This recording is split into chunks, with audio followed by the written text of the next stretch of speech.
Hello and welcome along to the Rugby Pod. Big Jim and Goodey are here as usual, and we're brought to you this week by Beer 52. It's award season at Beer 52 HQ at the moment, so they're sending out a case of the highest rated beers from the last 12 months as voted by their 150,000 members.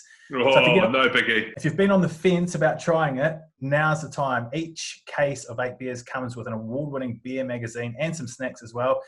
And there's no minimum commitment. So you can just take the free case, try the beers, see what you think. If it's not for you, you can pause or cancel at any point. All you need to do is go to beer52.com/rugby and cover the postage. That's the word beer, followed by the number 52.com/rugby to get your first case of 8 beers for free. And you'll be supporting the Rugby Pod as well by doing that. Who's sitting on the fence there when there's 8 free beers to have? I say free, you only pay $5.95 for the postage. And we've just gone into lockdown. You need this more than ever, people. Get on the Beer 52 website, beer52.com, and get the bloody beers in. Maybe they knew what was happening, that there's a vaccine. Lads, there's a vaccine. I'm coming out of the house. Thank sweet Mary, mother and... Steve, you ain't coming. You ain't coming.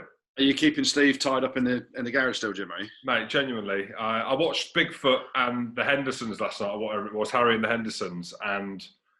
if I was to say what Steve looks like, he looks like Harry, even though the kids think I look like Harry and the Hendersons. Have you seen it or not? I have seen it, yeah. You're more like Mr. Gilmore's jacket, though, when you run. That's the one that's my favourite, without a shadow of a doubt. I know, but that's what Who's the freak? That's what my life has come to now. There's nothing more going on except I've watched Harry and the Hendersons. That's how shit things are at the minute. Is that all you've done this week? You asking me if I've had a good week, Andy, right? Yeah, you had a good week, mate. That's it. Mate, that's it. I went actually last week, but just before lockdown, I drove down to London to do an activation. Why are you driving again, mate? I mean, how many times have we had this conversation about COVID safe? Mate, oh yeah, fair play. But your back's gone, you're doing 8 hours in the car, your gooch absolutely stinks when you get home. I mean, the complaints go on for days afterwards. You can complain all you want about it. I'm just living my best life. I'm just trying to get out, and that was my one way of getting out of the house. Was one day last week before we went back into lockdown. But I don't care because there's a vaccine today. The podcast is being recorded on Monday, as we always say. Goes out Tuesday. Who knows? Andy Rowe, we could be in Ibiza with Beer 52 in our bags. Can you travel with Beer 52 or not? As long as it's under 100 mil, or you pack I'm in your suitcase. I'm sure we could just get it sent to Ibiza. And Goody, you know, mate. You know millage when it comes to travelling. Oh yeah. So I'm mad kid, but hey lads, election's over. Joe Biden, it was about 183. He's putting all his videos out there of his good life, and there's a vaccine, and we're out, and it's your stag do, and I'm going. In fact, let's invite everyone, all the podcast listeners. This could be a party. Everything's back open. Goodey's lost no weight, so we'll celebrate that. Andy Rowe's launched a new podcast, and there's a vaccine. Goodey? Yeah, not a lot, mate. We're in lockdown, aren't we? So again, I've had to furlough the staff at home. So me and the missus, we're batting down the hatches, and we are, in it. Just no cleaner. What do you mean you're in it? Mate, we're just in it. We're in the mix together. Everyone's gone. We're home alone with the kids. I don't get what you mean by you're in it, though. Can you please? Well, I just don't know how to. That? What are you in? We got to change my own bed sheets. How do you do that? You have people to do that for you, right? So just leave them for a month, mate. Oh, mate, buzz him. So yeah, listen, it's is what it is. We're in lockdown again. What can you say? You just nothing. All you can do is nod like a lemming. If lemmings nodded, that's what we'd be doing. Well, we are nodding. We're just agreeing. We're just falling in like, look, let's not get political. Maybe there's a podcast out there where we can join the political conspiracy theorists, thesauruses and stuff like that. You're learning big words again, aren't you, Jim? Yeah, you like that, thesaurus. Is that a dinosaur? Yes, I think it's a hybrid.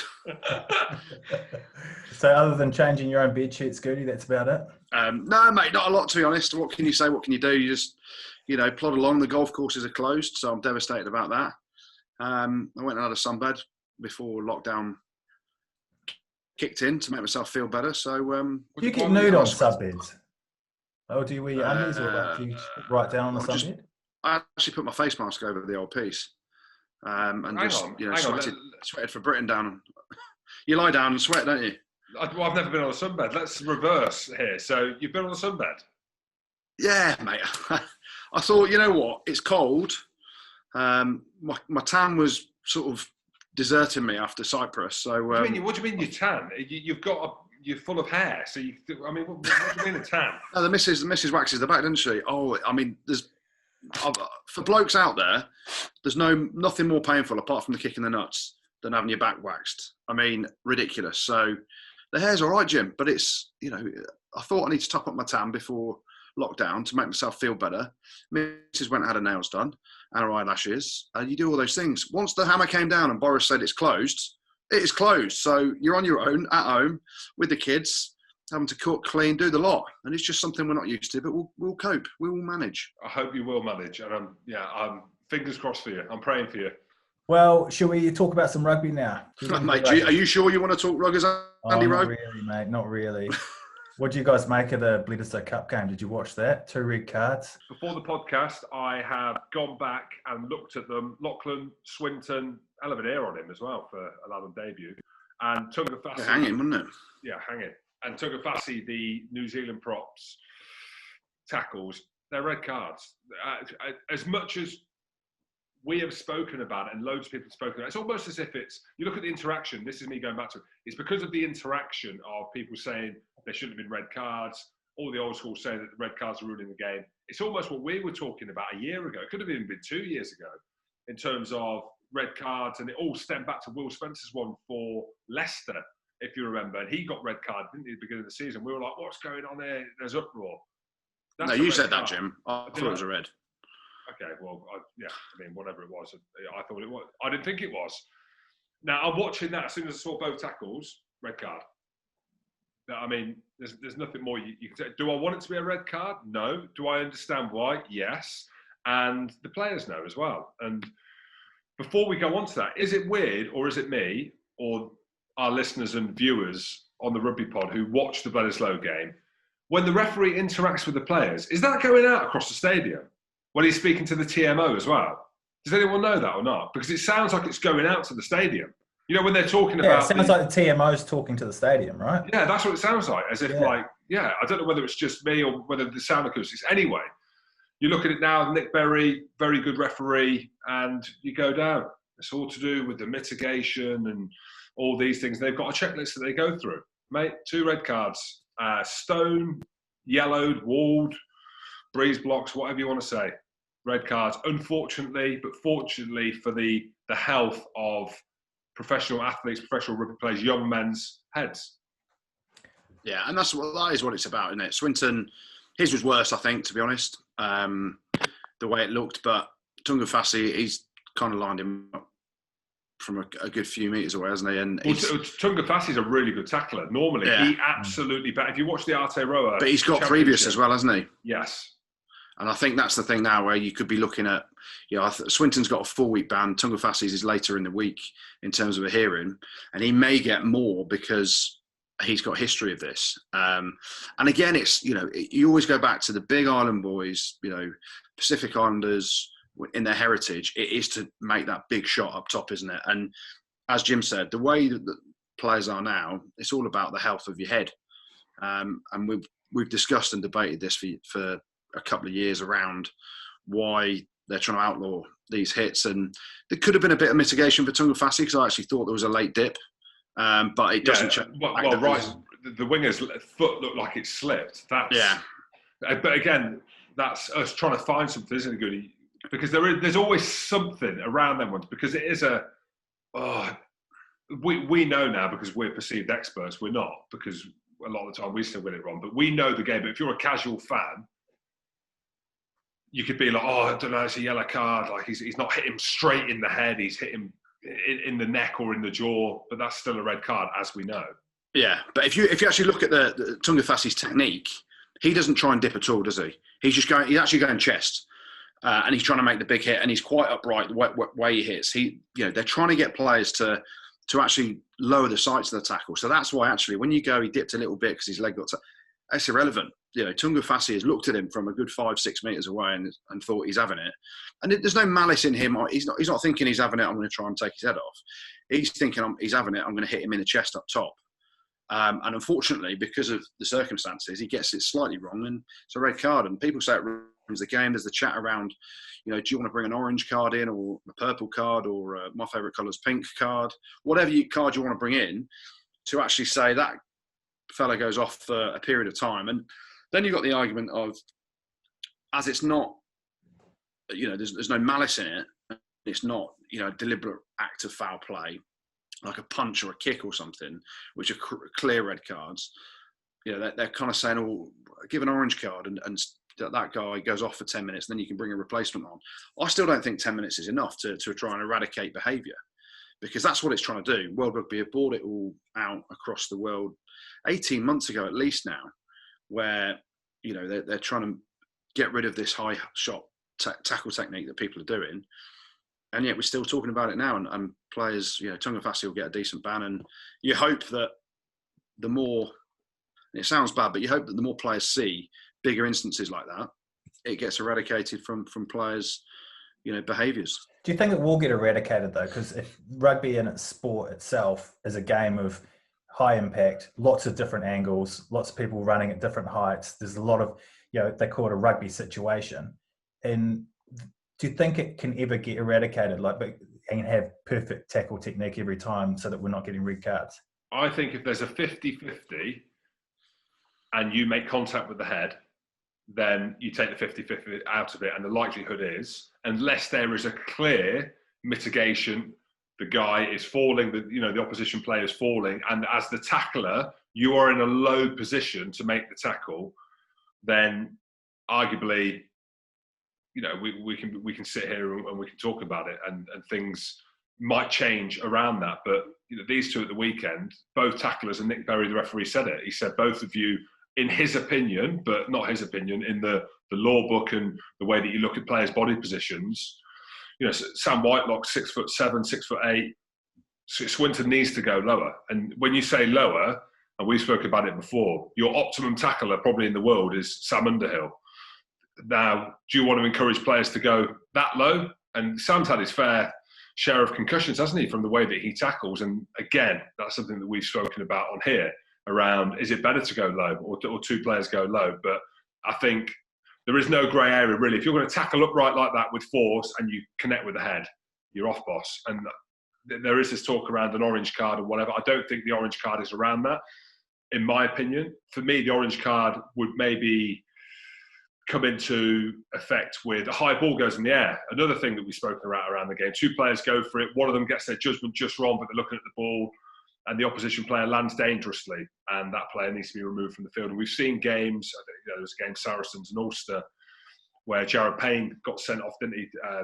You've got to let Saracens go now, mate. It's been years. Yeah, I know. I'm just trying to draw personal comparisons that I've been in and seen, where you can say that they're orange cards. But for me, a tackle with force, when the tackler's not bolt upright, but hardly really bent, and the shoulder is connected to the head with force, regardless of what we thought or what I think now, and I've given my thoughts, I think it's integral and imperative, two bloody great words, look at me reading that Theosaurus dinosaur, that if the shoulder connects with the head, you're off, boss.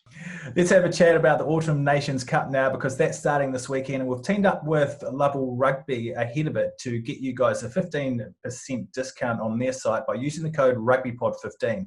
With an unrivaled range of international gear available, as well as the latest Alliance stash.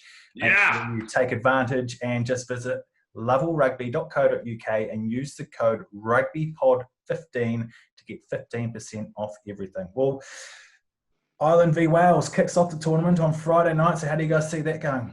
Oh, God. We got no fans, we know that. What else do we know? Wales haven't got a defence coach. They've got Gethin Jenkins. Apparently, from what I'm hearing, is he moans more than I've ever moaned in my entire life. That's tough as well. And that is tough. Whereas I was, something we were talking about before, again, I saw myself as a sapagizer. So I sap, pull the energy out, but I energize, hence the jize bit at the end, sapagizer. So I sap the energy with banter and fun and love, and then put it back in by giving players a process to go through to optimise themselves. Has Gethin Jenkins got that in the locker? I don't know. Again, it's a rhetorical question. Mate, Do you think you can pull them through or not? Well, I need to question you on this because you said you sap the energy out of everyone by giving great banter and all that stuff, and then I don't understand. How do you say you put it back in? Basically, I'll go back to it and say there's a fine line between being honest and being negative. I've always said it. So the sapagizer, I think what you meant was you sap the life out of people by moaning, and then you energise them by giving a load of banter and playing the fool, right? Oh, did I do it the wrong way? Did I? I think so. Either way, problem maker, problem solver. That's all I know. Yeah, and it's ironic, isn't it? We're sat here on Monday, the 9th of November, doing the podcast, and it is 13 years to the day since Warren Gatland took over as Wales coach. There's a bit of an anorak stat for you. And, you look at the highs and lows through Gats's reign, and you move on, don't you? So Pivac takes over, and we've said they're in transition. We had a big chat about it last week. It went viral around Jim Hamilton saying that Alan Wynne-Jones should just retire now. Bang out of order, mate. It's just bang out of order. What about some of the messages I was getting in? Wow. Were you getting pelters? Yeah, but it was. Sometimes you have time to reflect, don't you? You think, should have I said it? Shouldn't have I said it? And people are like, "Who's Jim Hamilton?" Well, he was crap. He was crap for Scotland. What's that got to do with anything? What has my playing ability got to do with me passing truth? Yeah, you can't handle the truth. So again, so it is one of those. I'm not going to apologise. Yeah, and it is one of them, isn't it? We've spoken about. There's the whole saga around Sean Edwards. They've obviously got rid of Hayward now, who's their defence coach. The issues around Sean Edwards, he wanted a 4-year deal. The WRU wouldn't give him a 4-year deal because all the coaches had effectively a 2+2, didn't they? So Pivac and Stephen Jones. There's a release clause after 2 years that the WRU can make a change, and Sean didn't want that, and rightly so because of what he's achieved.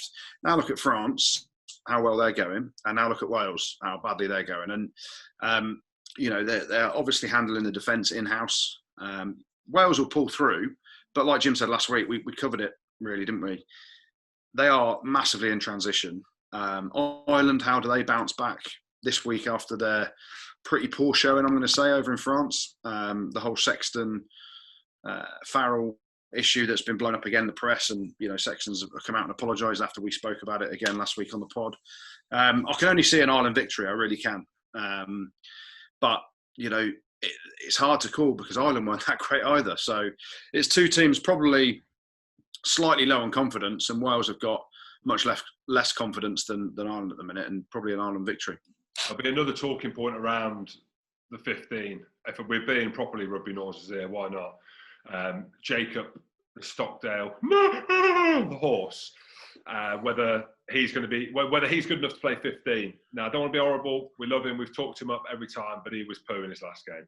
He was. You're horrible, Jim. You are horrible. I don't know what's wrong with me. Maybe it's just me. I'm so negative at the minute. So hold on a minute. Let's just discuss this. Last 2 weeks, you've gone for Sexton and Alan Wynne-Jones, and now you're after Jacob Stockdale. What is wrong with you? You're horrible, Jim. If I would have played... It's Katie Hopkins of rugby now. It's just ridiculous. If I would have played the way that Stockdale did, I would have been well happy, I'll be honest. But from his level is what I'm saying, because there's a lot of talk whether or not he is a 15 or not, and he's got big boots to fill. Rob Kearney's mates with Joe Biden, apparently, but he's now gone.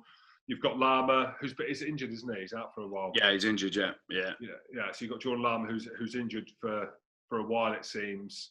So there's a lot of talk around the back three of Ireland, and Jacob Stockdale, because he's such a good winger. It's not that, he ain't going to be in the team. James Lowe as well. How good seeing him? Well, he's in. He's without a shadow of a doubt, he's in. Get him to say Ireland if anyone interviews him at the weekend. Ireland. That's how he says it. Ireland.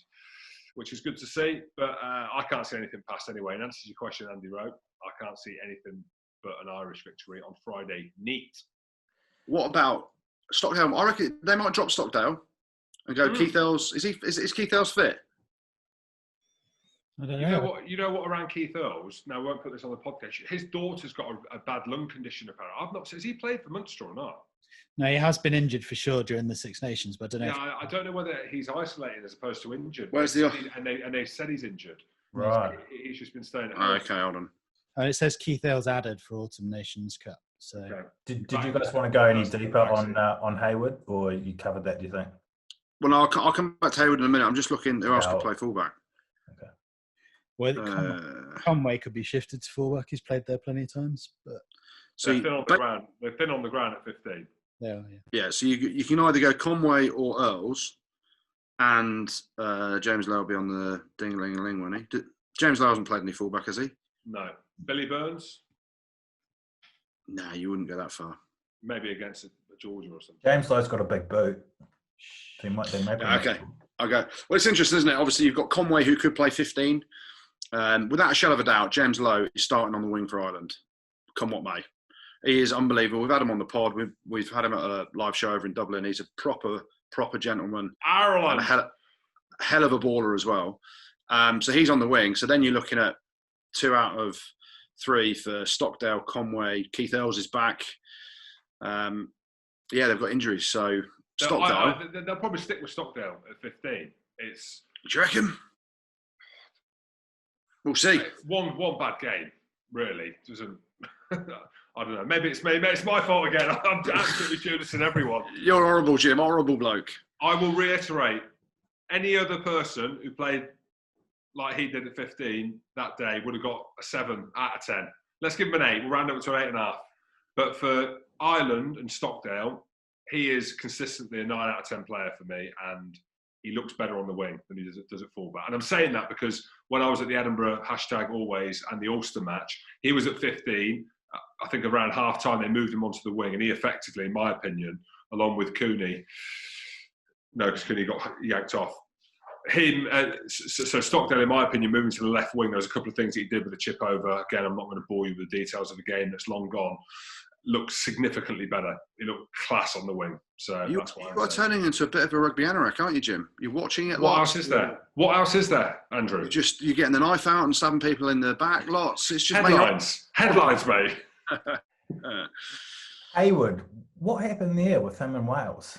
The proof's in the pudding, mate. They got beat by Scotland, and that's it. They're like, oh, we've been beat by Scotland. No one loses to Scotland, pal, did they? Well, you say that. France did, Italy did, Wales did, Australia, South Africa in recent times. I'm sure we beat England. When did you beat South Africa? Well, a few years ago, mate. Don't matter. We still did. Yeah. Well, I think obviously pressure's come on, hasn't it? Pivac's, he is under pressure, and probably the way the contracts fall. We're talking fairly brutally about people's jobs here, but the way contracts fall, Pivac's got a 2-year deal effectively, and the WRU can go somewhere else after 2 years. Now, you see defence isn't working particularly well after it's been a absolute strength of Welsh rugby for the last 10 years under Sean Edwards. So he's probably thinking, actually, I've got to make a change. If I don't make a change now, then I'm not going to be able to see through my whole plan of 4 years or whatever. Because there is a certain friend of the show, Scotty Robertson, who could effectively jump in 2 years' time, you reckon? He's after sniffs of international rugby. You think about who else is there? If Pivac doesn't go well over this autumn period, the Autumn Nations Cup, and then the Six Nations, if it goes ahead, that's his 2 years, isn't it? Effectively, they could say, actually, we need to look for someone else. And, he's got to make a change now and try and increase and improve results and effectiveness. And, defence has been pretty poor for them recently. Obviously, Hayward has been hooked and lost his job, and now they're coping in-house in the short term, but they'll look for someone long term to take over post Autumn internationals, I presume. Who would want the job? Mate, come on. You're horrible, Jim. But this is the thing. We've always said it's going to be so tough for anyone to take over after Gats. But if you're someone like Scott Robertson, you want the All Blacks job, you ain't getting it for another 4 years. You might want to get a bit of international experience. Why not go to Wales? There's obviously there's a proven track record there, isn't there, for Kiwis going to Wales, having the job a couple of years, then going back and getting the All Blacks job. If I'm Wales and you're thinking you need a change, name someone else that's better than Scott Robertson right now. There you go. You can't. Well, it's not that. It's more the fact that, for me, I wouldn't get rid of Pivac. I think it's no. I wouldn't. I'm not saying. Yeah, I'm not saying that. Why are you calling for his head? I'm not calling for his head. I'm talking about the fundamentals of how his contract's written. And it's and that's out there in the press. It's 2 years, and the WRU have a a release clause after 2 years for all of them. And I don't want to see people get sacked. I'm not Jim Hamilton here. I'm not calling for the end of Alan Jones's career like Jim Hamilton is. That's not me calling the sack. The guy's a multi-millionaire. I'm not that matters at all. I'm not calling for anyone sacking. Yeah, I'm dealing in facts, and you have to change something pretty quickly if it's not working well. And you've only got a 2-year deal to get a 2-year extension to the next World Cup, and it's bizarre times that we're living in, and you have to, if you're the WRU, you have to look at all avenues, and I think Scott Robertson would be a decent avenue. England, Georgia at Twickenham this weekend. What sort of a team do you think Eddie's going to go for? Billy Vunipola in the centre by the looks of it. Or Mako. I could see it. Well, I'm saying as if I'm some kind of genius and I've got inside knowledge. He's actually out there in the press that he's thinking about playing a couple of hybrid players, i.e. Jack Noel in the back row. Obviously, Jack Noel ain't playing because he's fucked. Yeah, I know, yeah, obviously. But when he mentioned Jack Noel being able to play back row, I don't know. And I don't know whether someone's told me this or I've dreamt it up or Steve in the garage has mentioned it and whispered it in my ear. Ben Earl at 13. Is that out there or is that just, am I just putting that out there? Matt, I think it's ridiculous. Why? Why do you think it's ridiculous? Because now, I don't know why I'm jumping on this Eddie Jones bandwagon. Not being asked to Georgia. Very difficult team if you play for Scotland back in the day. But he's spoken about this, and Eddie Jones is clearly quite forward-thinking, quite progressive in rugby sense. Why couldn't, for example, Ben Earl play 13? Where would he struggle? Defensively from set piece.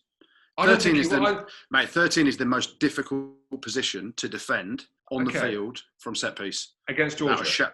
Mate, it doesn't matter against anyone. Don't matter who you're playing this weekend. It can't be that hard, mate. Just heads at Ruggers, mate. Heads at Ruggers.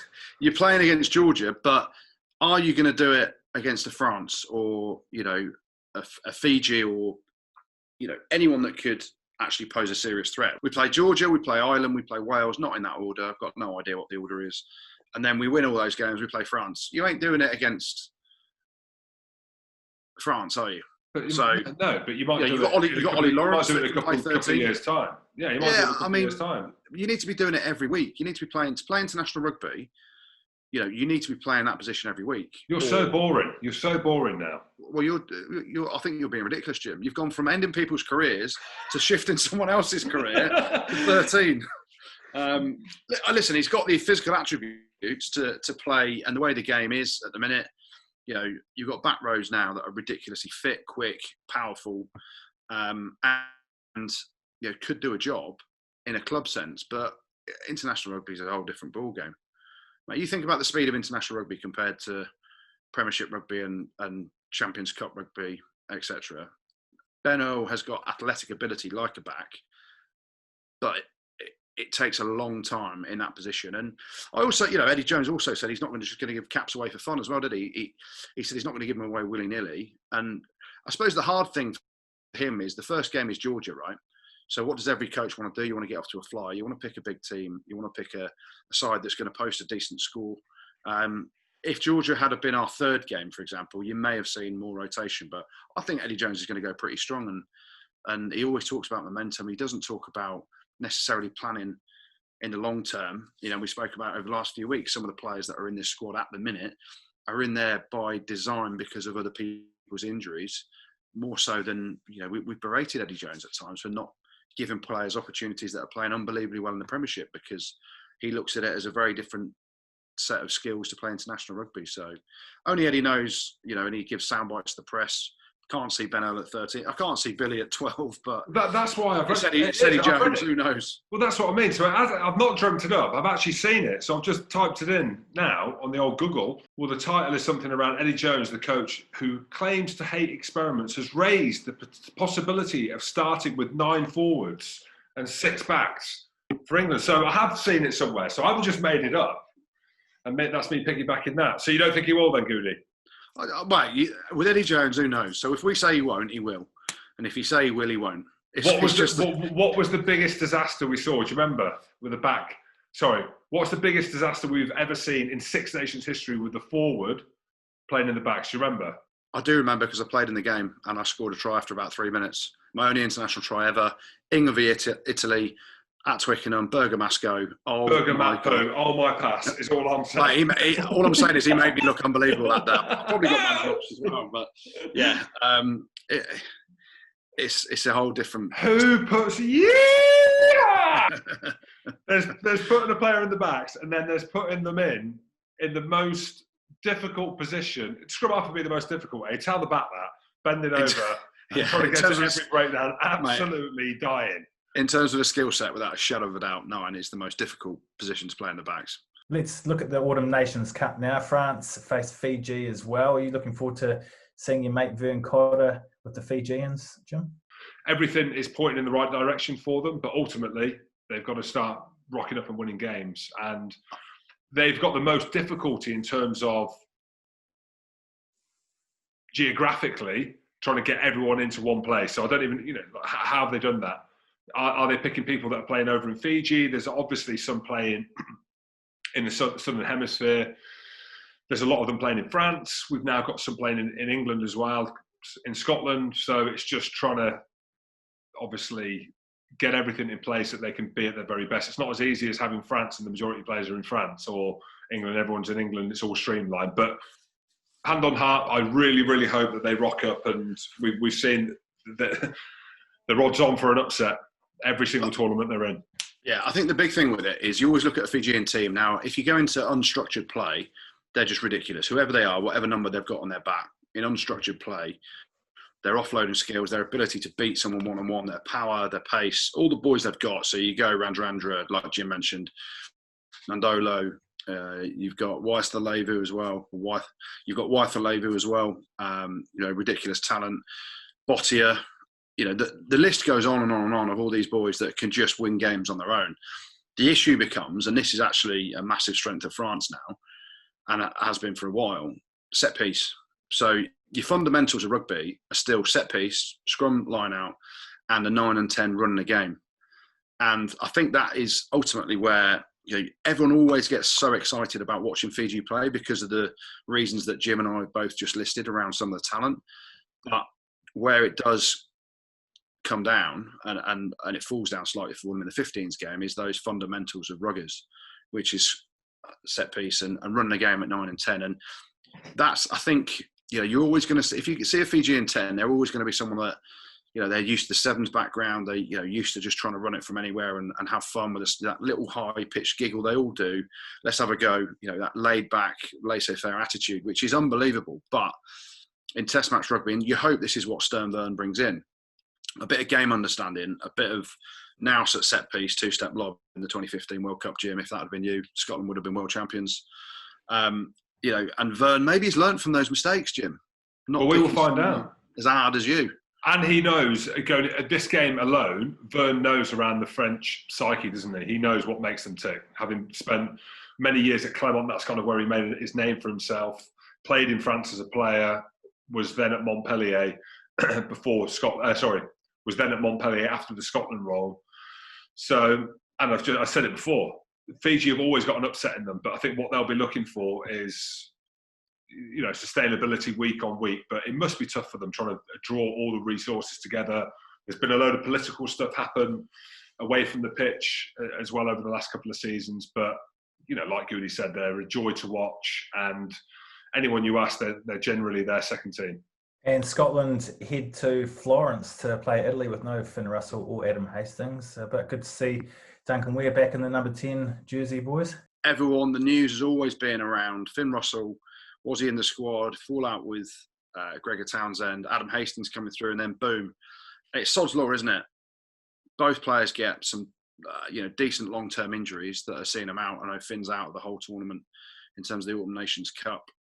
From what I hear, Adam Hastings is out of the Six Nations as well. So it's a massive opportunity for Dunky Weir. And we will hold our hands up, tip the slipper to him. The lid that we gave him a bit of banter for, a big apology is coming from both of us because we said he looked like Screech Powers. We said it was the most horrific lid ever. He's raising money for an unbelievable cause in Acorns, so he might look a bit daft with his massive bushy mane at the weekend, but it's for a fantastic cause, Acorns Hospice in Worcestershire, which I've been to as a Worcester player, and I hope he really goes well. But I'm also hoping that Italy win because they need a victory, don't they? My word, they do. And this is it their only opportunity? No.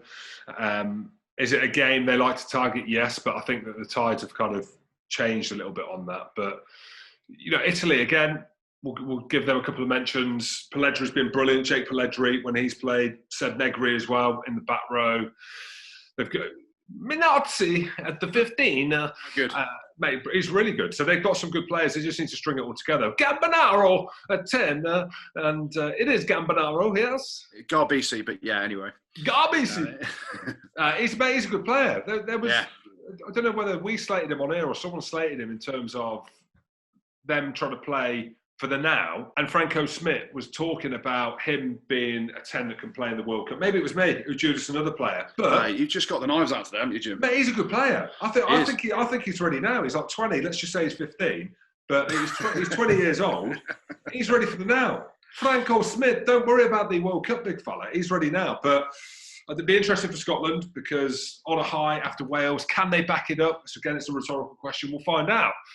So I sound like I'm on commentary when I'm saying that. It's trying to get people to the break and to bring them back. But it's a good opportunity. Will there be fans there? I don't think there'll be no fans again in Florence. Certainly won't be in Italy, no. No, who knows? Well, yeah, who knows? Well, we can have a chat now with the man who's trying to plot England's downfall this week. It's former Gloucester Director of Rugby who's currently working with Georgia. David Humphreys joins us now. How are you, mate? Yeah, very good. Thanks. Nice to join you. It's great to have you on, Humps. To see how Andy Rowe only introduced you as Gloucester, because that's what a lot of people know you for, is the Gloucester role. We've got to talk about the elephant in the room. I don't know how much you can give us, and it's great to see you sat there in some Georgia stash, but been one of the greatest captains Gloucester's ever had, they said, at the Gloucester Echo. Mate, what happened at Gloucester, Humps? Tell us, if you can tell us anything. Jim, you're at this stage. What are we in now? We're in November. I can barely remember what happened a few weeks ago, let alone what happened 4 or 5 months ago. And look, I mean, I don't think it says anything, but if I say it probably didn't end the way that we'd have liked, but I have some very, very good friends still involved there. For me, and probably more importantly for my family, we look back on the last 6 years at Gloucester, on and off the pitch, and away from the club, as the some six best years that we've had. So we had a wonderful time. Humps, just on the Gloucester thing, and we were clearly joking before when I mentioned greatest captain, one of the greatest captains, but Jim, you were shocking. I was. As a Gloucester fan and as a club that is always looked upon as a team that underachieves, I could never put my finger on it, right? I could never turn around and say, I just don't know why they've never got to the heights. One of the arguments could be a big turnover of coaches. Before, kind of during now, they've got a completely new coaching setup, trying to manage the expectations of the crowd. Can you give us kind of any insight? Because there were good times when you and Johan were obviously there. There was some really, really big victories, and things seemed to look from the outside that they were getting moving, and Gloucester were going to actually do something. Top 4 a couple of seasons ago. But what is it? Because a lot of Gloucester fans will be interested to know is why Gloucester can't get to that next level. I suppose that's a question, Jim. So many different people, whether it's as a player, supporters, coaches, have asked over the course of the last number of years. And I guess it's also the attraction of the club. Before I went there, I only knew it as a wonderful club, as you said, a wonderful support.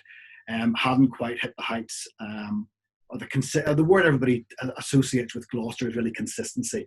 And that was one of the things that we obviously wanted to come in and try and establish consistency to the performance.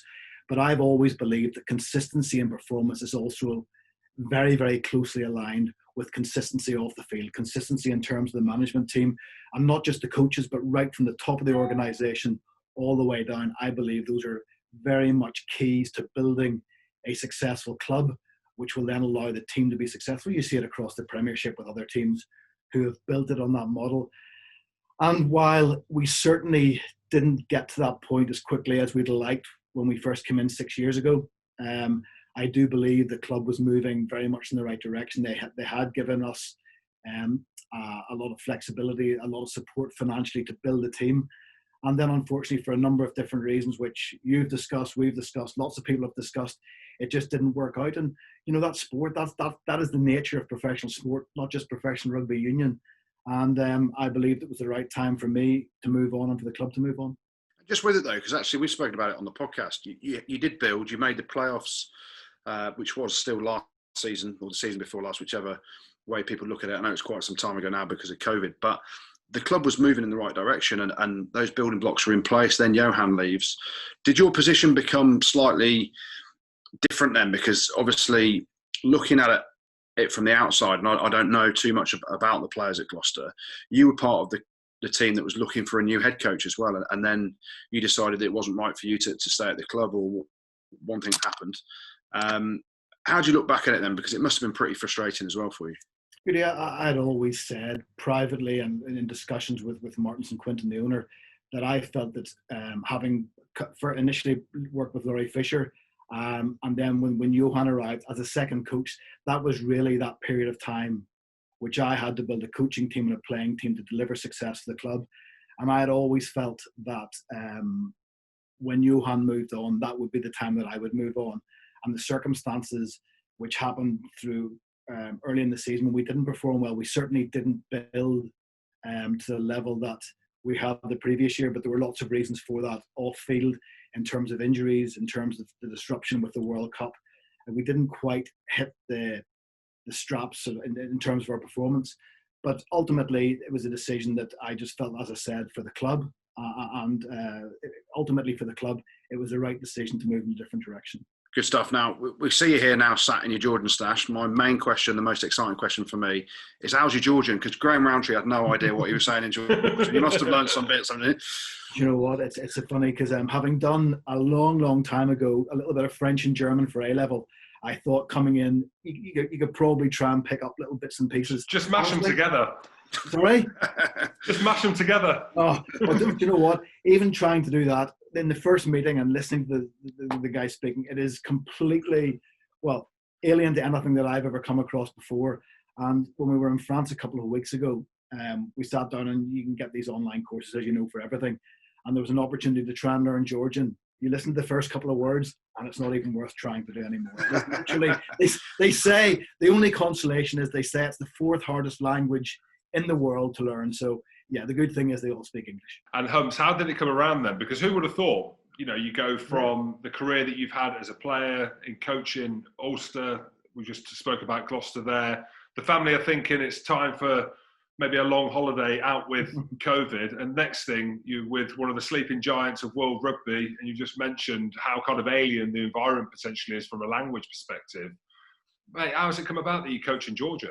I've had a nice few months at home. I had the weather in Northern Ireland probably wasn't particularly conducive to much more golf at this time of year.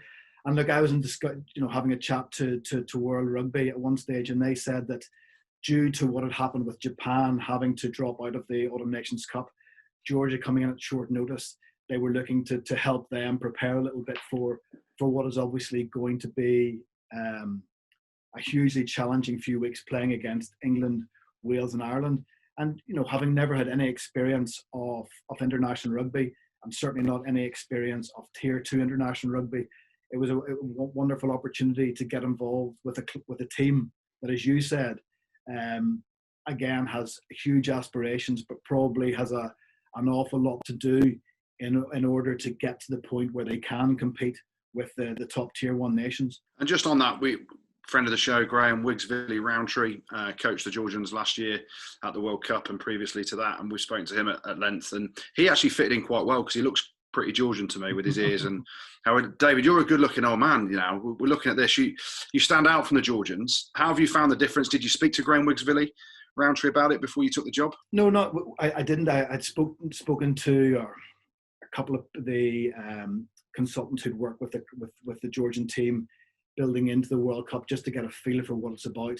And look, it was very much, as I said, it's an opportunity for Georgia. It's one they understand the significance of. But as you guys have said previously, as I've said in a couple of different stages this last week or two, this can't be about the performance. Georgia are going in to play against some of the top teams in the world with relatively little preparation time, with almost no game time for some of their key players.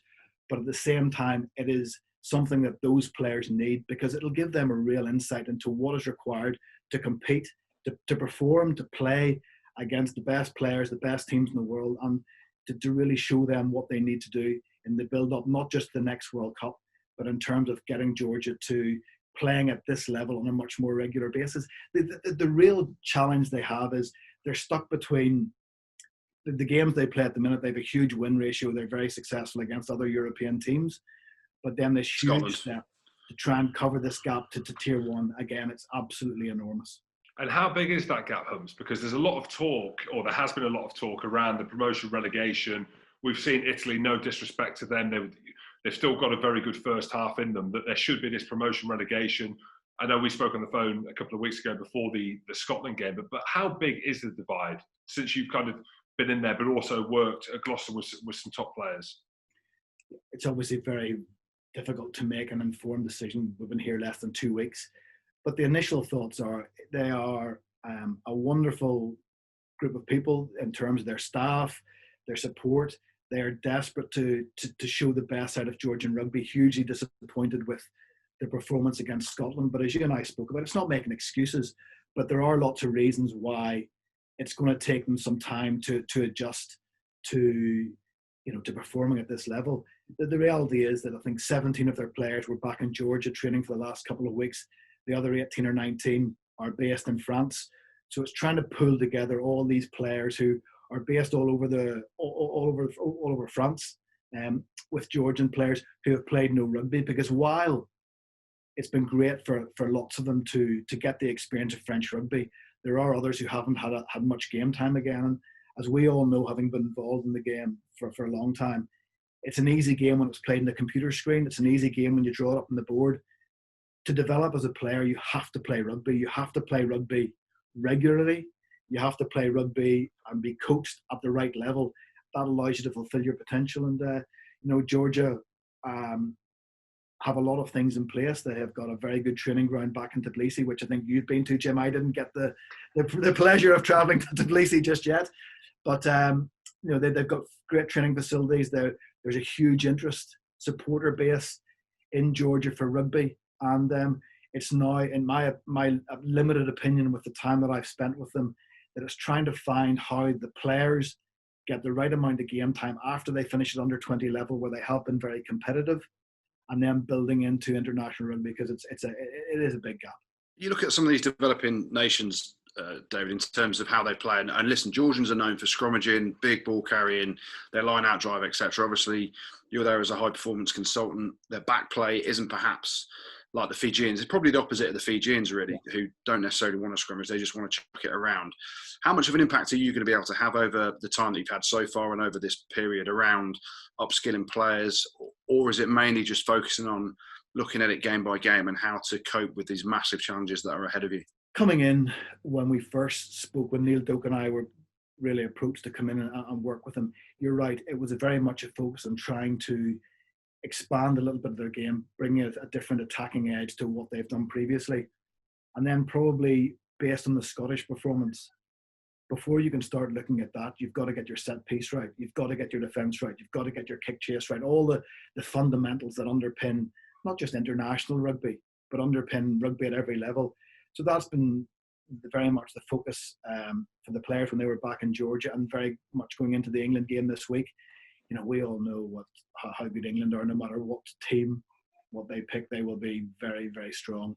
So for us, it's been a case of trying to make sure that we're clear in the plan that we want the players to implement on Saturday, and then putting a training program in place this week that will allow them to do that. And that's very much the coach's expertise. I would love to be a Coach Goodey, but unfortunately, that's not something I'm good enough at. We didn't say that. Hubs, how do you measure success across this tournament then? Because the question is going to still be there. People are going to be looking at Italy. They're going to be looking at Fiji. They're obviously going to be looking at yourselves, the Georgian team, to see how, in the future going forward, the Six Nations can evolve. And then that's been a question that's been looming around. So there'll be a kind of underlying pressure, I suppose, from a Georgian point of view, whether or not you can perform is probably the kind of big word. But how do you measure success over these next few weeks? For me, success, if you rewind the clock 12 months ago to the World Cup, where Georgia had hoped to go in and they were disappointed with their performance against Wales. They obviously beat Uruguay. They were very disappointed with the level of their performance against Fiji, where they were beaten quite well, and then were actually very competitive against Australia. Based on that, they then had a number of their senior players who had been really the backbone of the international team for the last decade, all retired. So they On that, then Georgia have tried to rebuild over the course of the last 9 months. That has been impacted by COVID. So coming in here, when you look at how do you measure success, you certainly don't measure it. I'm bound to say this, but you certainly don't measure it against results. For me, one of the key things for this weekend is that we played better than we played against Scotland. Those basics that just didn't happen, they have got to be in place for England. And then over the course of the next 3 weeks, the team will get better and better, because the more time they have coaching at the right level, the more time a lot of these players have playing.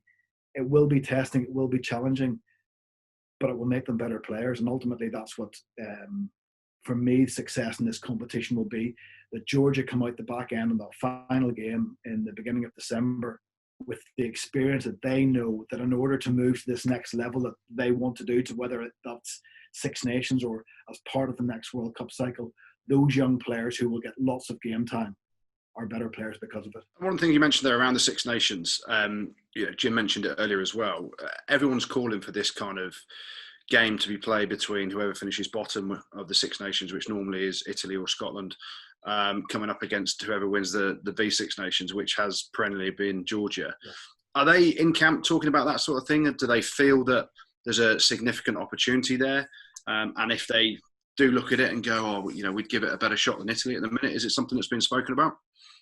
Not in conversations that I've been involved in. This has been very much, everybody understands the opportunity, Goodey, that is here for Georgia because of the short-term nature of the involvement. There probably hasn't been that longer-term view taken yet. That's something that I think that Georgia, as they then plan for the future, what that looks like, you'll know that they're in discussions with the South African Rugby Union about getting a club team in there to give those players some game time, whether it's Currie Cup or around that provincial level.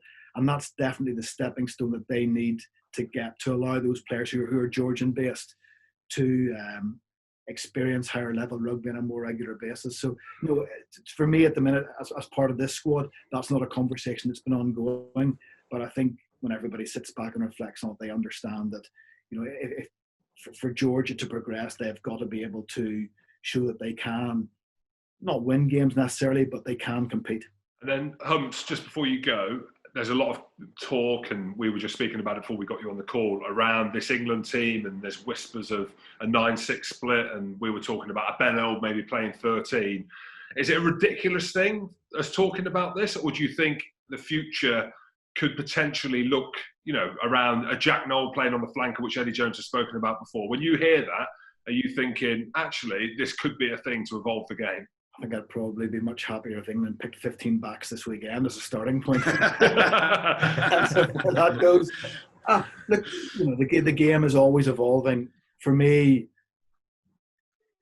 one of the things that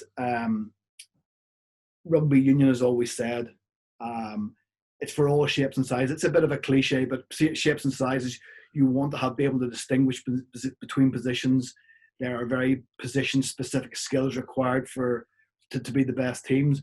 But I do think then at the same time, when you see the way the game is evolving, it is becoming about power athletes. It's about being able to hold on to the ball in the right areas of the pitch, get over the gain line. So I can understand why that discussion's going on.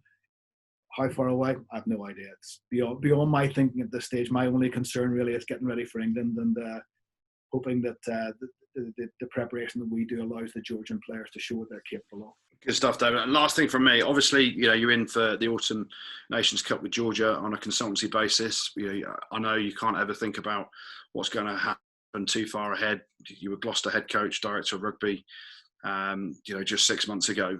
Have you got plans? I know you've moved back to Northern Ireland as well. Have you got some plans set in stone that you want to look into? Are you just seeing what's out there post this tournament, or is this potentially a long-term role with Georgia as well? Honestly, because it came up so quickly, it's not something that I really have given any thought to. As I said, it was a huge opportunity, a huge honour to be involved with them through this period. And I guess it's a case of getting to know Georgia, getting to know Georgia rugby, getting to know the players and the staff here, and vice versa from their side. And we've all been around long enough to know you never rule anything out, you never rule anything in. And particularly in the nature of professional sport, opportunities arise at different times and often when you least expect it. So it's about being open to whatever comes along. David, thank you very much for joining us. Best of luck against England this weekend and, of course, the Autumn Nations Cup. Thanks very much. Thank you. Good lad. Top bloke, Humpsies. Fair play. David Humpsvili, get it? David Humpsvili, yeah. I just put the Willie on the end. The Willie on the end. I'm quite envious of a role like that. I would, if I was to get back into rugby, and this is something that I think about a lot, whether one day I'll ever get back in at any level. You're coming out of retirement again, mate? No, mate. I can't. Maybe. Well, again, can you do it? You can do it, Jim. I can do it, Bart. Contract talk stalled, gents. Just to let you know. But with Curry Chieftains, the University Chieftains now, China. But I watch him at Georgia and Byrne at Fiji and these other nations. How cool would it be? I mean, especially if you're multilingual like me, you mentioned French and German. Maybe that's it. Maybe that's Georgian. But it'd be great to get involved, I think. And fair play to him. He comes with a great pedigree and he's a lovely bloke. I see what you're thinking there, Jim. You're thinking take a consultancy role on somewhere away from where you live and you get less time with the kids. Wise. Vegas. Vegas. Vegas, they got isn't there? The Raptors. Is it the Raptors? Is it the Vegas Raptors? They can be whatever, mate. They can be called the Vegas Vapors, mate. I'm there. Yeah, it's interesting. Like Humps, obviously, he's straight batted everything around Gloucester. We've spoken about it on here as well, haven't we? Around the changes that were made and decisions that were taken out of his hands. He can't say anything, I'm sure, but yeah, it's a great opportunity for him. I'm sure he was building at Gloucester and wanted to stay there. Lawrence Bradley gets involved and, it's an absolute cowboy show, isn't it? Right, let's get your official predictions locked in for the Guinness Match Pint predicted this weekend. But before we do that, you've been sent a prize, haven't you, Jim, for beating Goodey? Yeah, Guinness sent me a game day bundle. Woo! Nice. And a pair of Guinness slippers. I don't want to be horrible, and I don't want to send them back, and I won't. But I am a size 15, and I think they've sent me a size 8. It's a unisex, uni-fit, whatever size, but I'll take it. Talking of slippers, they've tipped the slipper to me. Get it? I do, Jim. Well done. Nice. New comp, though. New comp, fresh energy. You're going down this time, Jim. You are going down. Well, if you predict Italy to beat Scotland, then you've lost in week 1 anyway. So we will see. With Guinness pints temporarily off the table as the pubs are shut, Match Pint are now awarding home bundles to the winner of each round overall, so you can still predict and still win a Guinness game day setup. We've got hold of some as well. So the overall winner of our league at the end of the round 3 will be sent a bundle for the final round of games. It's a new tournament this weekend, so all private leagues will be set back to 0 and everyone gets to go again. Just keep them rolling. Yes, keep them rolling. Please, thank God for that. Just download the Match Pint app from all good app stores and predict the winner and margin of each game. Give it a go. Make sure you join our league by using the code RugbyPod as well. All right, Ireland v Wales. Ireland by 8. No, I'm not. I'm going to go Ireland by 10. 12. Damn, what am I going to go? Keep going. I'm going to go Ireland by 12. I think Wales will be better. Yeah, they will. I'm going to go Ireland by 10. Oh, Italy. Right. Nothing in it, really. Italy v Scotland. Italy. It's got to be Italy. Are you going Italy? Go on then, say it. I really want to go Italy, but I can't do it because of Stuart Hogg, how good Stuart Hogg is. Although, did you see the advert for Amazon Prime Sport? He came through the TV. He's fucking off his shin. The kickoff came off his shin, mate. Well, that's why it went through the TV. Exactly. I'm going to have to go Scotland by... We'll go Scotland by 12. Oh, that's what I was going to do, because I think it'll be closer than you think. Not because of Donkey, because it's in Italy. Well, you've been horrible to Donkey. But I'm not being horrible to Donkey. I'm just about to talk up Jake Pelledri. That's what's going to be the thing. Scotland by 13. Oh. England v Georgia. Oh, I don't want to be horrible, but Humpsvili, you got to keep it under 50. Ugh! I'm going to go again. Who knows what Eddie Jones is going to do? England by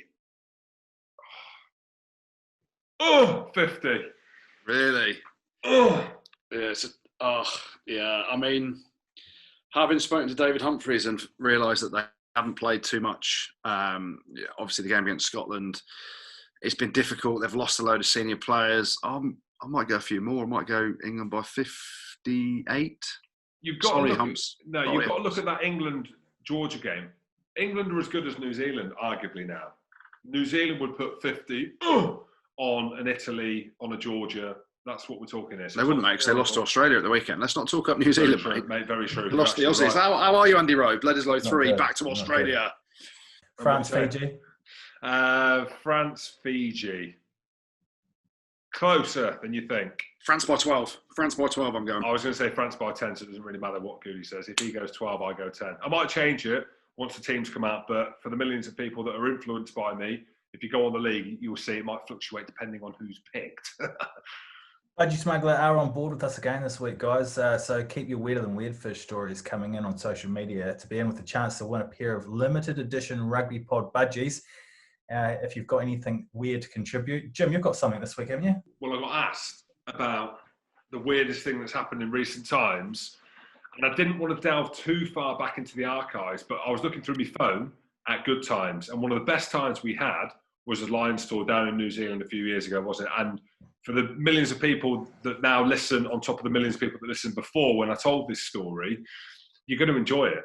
And, you know, I don't want to get political and I don't want to jump on this coronavirus bandwagon and start pointing fingers like the former president did, Donald Trump. But China. Do you remember I spoke about this story before, lads, where we were at the airport, Goodey, in Auckland, and I've walked into the toilet, looking forward to getting home and seeing the kids. We had a great time for the Lions tour. And as I've walked in to the toilet, some man from China, I think it was China, he looked Chinese, well his bumhole did, definitely, that's all I know. He's got one foot up on the urinal, like that, with a baby wipe going under. No problem with the under, okay, we've spoken about before, I'm a forward wiper. With a baby wipe, with one rotation, I've never seen a bumhole wipe so quickly in my life, and held up the baby wipe. So there's a few things here that took me by surprise and that I thought were pretty weird. Well, he was Chinese and he was well hung, or is he was just hung like a squirrel? I'm telling you now, it wasn't, mate. Genuinely, it looked like a cashew nut, but it could have been the way. It could have been the way that his left leg was on the urinal. He'd taken up 2 urinals. And do you know what I think on that? Sorry, do you know what I think on that, Jim? I always think of Mr. Chow from The Hangover. When you see that's they must CGI. Be the same, that's right? CGI, surely. That.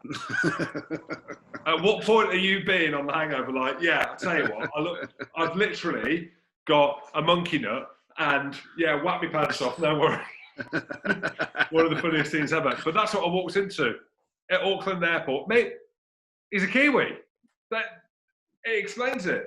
So there's my weird story for this week. There's a lot more that I can bring to the table, but I just thought in the current times that we find ourselves in, not that we're blaming China and not that we're trying to stereotype people from any parts. I can say it because I'm a quarter Chinese, my nan's born and she's Chinese. But that was pretty weird, walking to a toilet and someone is forward wiping with a baby wipe, taking up 2 urinals and smelling it. We'll just say he smelled it, yeah. Thanks, Goody. Thanks, Jim. Thanks, Producer Tim. And thank you very much for listening. Don't forget to hit subscribe on whatever platform you get your podcasts on. Leave us a review and check us out on YouTube as well. Rugby Pod. Pod.